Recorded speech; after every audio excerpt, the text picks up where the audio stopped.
The ocean does not want to kill you. It is simply indifferent. And indifference, at scale, is more terrifying than anything with intent. In 2005, a cargo ship went down in the South Atlantic during a storm that lasted 11 hours. 3 crew members made it into a life raft. They had water for 2 days, food for 3, a radio that worked for the first 6 hours. After that, just the ocean. What happened to them over the next 72 hours is not a story about survival tactics. It is a story about what the human mind does when it begins to understand that no one is coming.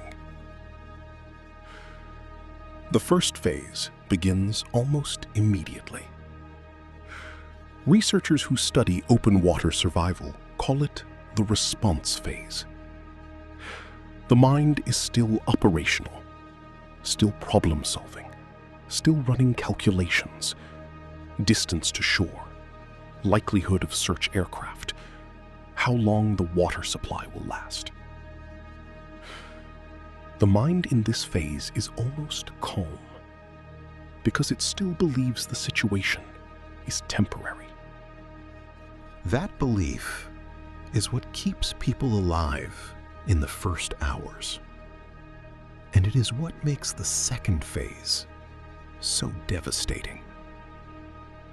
The second phase has no clinical name. Survivors describe it differently. Some call it the quiet. Some call it the drop. Some say it felt like a door closing somewhere inside them. It is the moment the mind stops believing the situation is temporary. For the 3 crew members in the South Atlantic, it came sometime in the second night. One of them later described it this way: I stopped looking at the horizon, not because I gave up, because I understood for the first time what the horizon actually was. Just more water. The physiology of prolonged ocean exposure compounds the psychological deterioration. Dehydration begins affecting cognitive function within 24 hours. The brain, already running emergency conservation protocols, starts making decisions about which functions to maintain and which to deprioritize. Higher reasoning goes first, then long-term planning, then the ability to accurately assess time. Hours begin to feel like days. Days compress into single moments. The mind loses its grip on sequence. And without sequence, without the ability to say this happened before that, the self begins to lose its edges. In 1973, psychologist John Lilly conducted experiments on sensory deprivation in water tanks. What he found was disturbing enough in a controlled laboratory. The open ocean is not a controlled laboratory.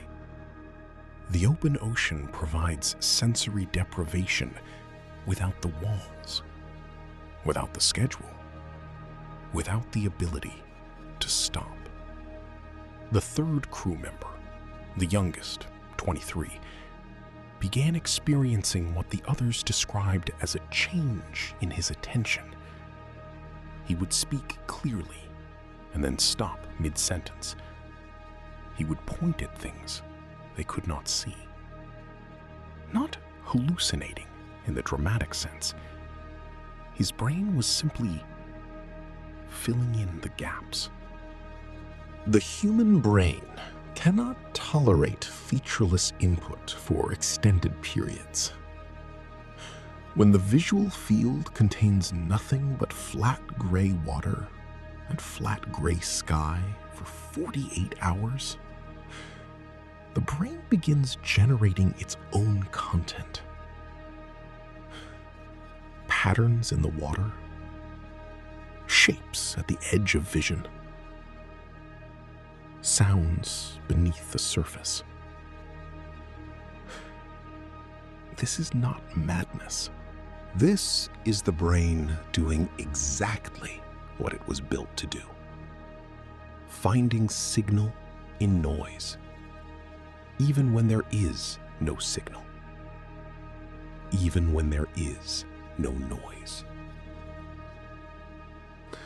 By hour 60, the second crew member had stopped speaking entirely. Not from despair.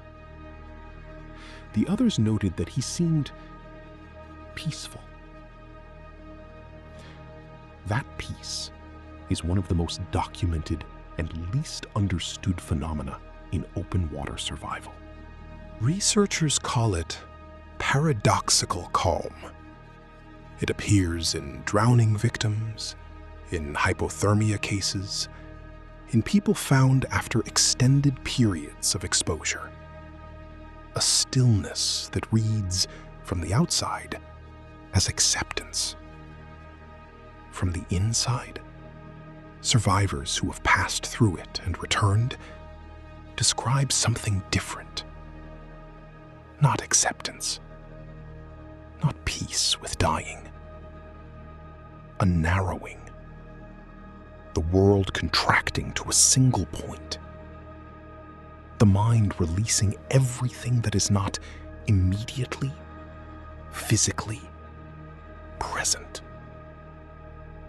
No past, no future. Just the raft, just the water, just the next breath. Researchers who study this state note something counterintuitive. The people who reach paradoxical calm often survive longer than those who don't. Because the mind has stopped consuming energy on everything it cannot control. It has become, in a strange way, efficient. The 3 crew members were found on the morning of the 4th day. A fishing vessel spotted the raft by accident. Not a rescue aircraft, not a search operation. Accident. All 3 survived. The youngest spent 11 days in hospital. The second crew member, the one who had gone quiet, spoke very little about what he experienced. In the single interview he gave, he said one thing that researchers have returned to repeatedly. He said, "I did not survive because I was strong. I survived because I became small enough that the ocean stopped noticing me." The ocean, of course, does not notice anything. It is indifferent. But what he understood, floating on 4 days of open water with a failing mind and a shrinking world, was something that took researchers decades to articulate. Survival is not about fighting what is happening to you. It is about becoming precisely as large as the situation requires, and no larger. The ocean does not want to kill you. It is simply indifferent. And the people who understand that, truly understand it, are the ones who come back.